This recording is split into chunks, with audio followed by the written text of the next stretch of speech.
Stockholm now and speak to Alexander Verbeek, an environmentalist. Alexander, always a pleasure to have you on the program. Although we always talk about bad news, you and I, there are crises in both the northern and southern extremities of our planet. How serious are they? They are extremely serious. And one of the things that bothers me is that there's so much attention now for the coronavirus, rightly so. But it's not the only crisis. The real big one, the big one of this century and even centuries to come, is climate change. So I'm glad that you're spending time on it today to focus on that, because what we see here, this breaking off is of this ice shelf, that is the result of climate change, and we need urgent action to avoid that we see more of this in the future.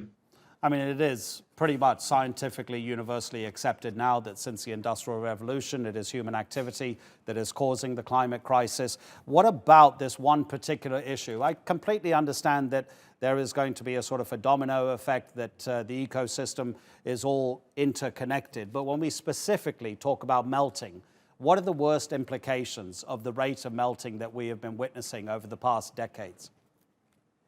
Well, the first thing that everybody will notice all over the world, or not the first thing, but maybe one of the main things that we will notice, is that when ice melts, not the ice that is floating, but the ice caps and the glaciers, it's filling the oceans, and the water in the oceans is rising. So if we stay on the path that we are on now, we might have something like 1 meter of sea level rise by the end of this century. And then imagine all the billions of people that live close to the coastlines. They will all have to move. And that sounds like far away.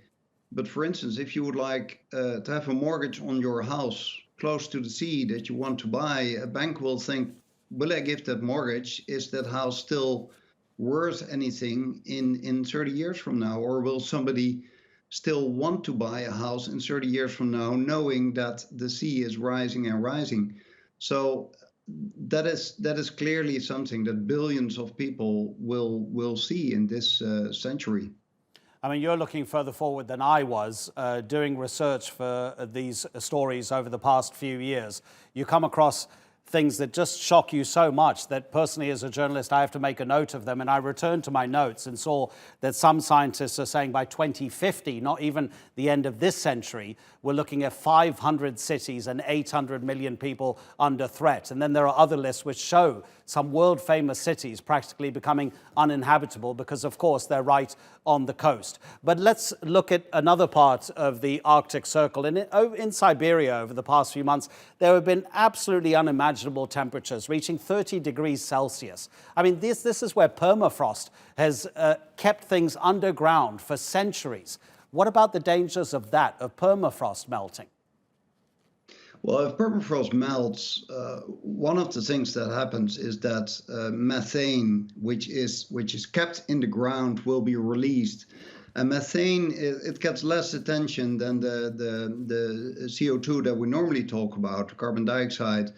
But methane is a much more potent greenhouse gas, although it dissolves a little bit faster than CO2. But if you look at, let's say, a number of decades, it's like many times more potent in capturing the heat. So at the moment, we're already in a situation where, because of all the greenhouse gases combined, every second we capture an amount of energy on this globe which is equal to 3 Hiroshima-size nuclear bombs, and we do that every single second. And that heat, it has to go somewhere. Most of it goes into the ocean at the moment. Yeah, the release of methane is a very serious thing. What we see is melting of the permafrost. We see melting of the ice in the Arctic. The Arctic is heating about twice as fast. There was recently 33 degrees Celsius above the Arctic Circle. I'm not sure what that's in Fahrenheit, but you're certainly in the 90s, I would say. So this is huge. I mean, staying with football, just Alexander, they've just told me you've got 20 seconds. So if you're going to talk about football, actually give me a call and we'll talk about our favorite teams, okay? I know we're going to talk again, Alexander. This is going to be an issue that's going to last well beyond our lifetime. We always appreciate your appearance on TRT World.